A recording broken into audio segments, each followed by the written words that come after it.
Supreme Court nominee Sonia Sotomayor was at the White House today, and she certainly looked awed by the situation that she's now found herself in to be nominated to the highest court in the land. And that comes from her incredibly humble beginnings. That's why she is so surprised, she says. She says she's an ordinary person, and these are certainly extraordinary circumstances she's found herself in. And in many ways, President Obama says he chose her for that quality of being able to touch the ordinary person and understand their life. She herself grew up in a housing project in the Bronx in New York City. We went out there today and spent a little time and spoke with several of the people there who were inspired that she had made it out of the projects, who were stunned to hear that someone who lived there was now being considered for the Supreme Court. I think one of the most interesting groups of people I spoke with today were several teenage girls. They were late teens, 18, 19.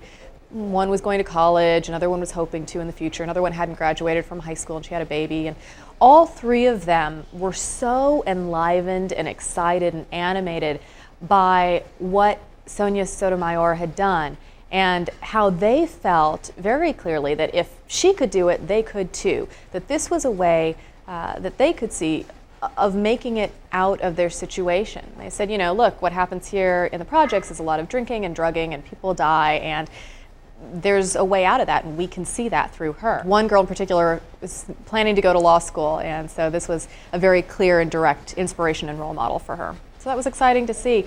Just a little bit more on her background. Sonia Sotomayor has an older brother who's a doctor, and her mother worked very hard as a single mother to put the two kids through school. They both went to private schools. Sonia Sotomayor went to a private school in the Bronx and then got a scholarship to go to Princeton and then Yale Law. Her father passed away when she was quite young, when she was 9 years old. He was a welder and had a third-grade education, couldn't speak any English, and she certainly paid her family tribute today. As for what comes next, there's maybe a little bit of a hint in her past. In her Princeton yearbook, she had a quotation that says,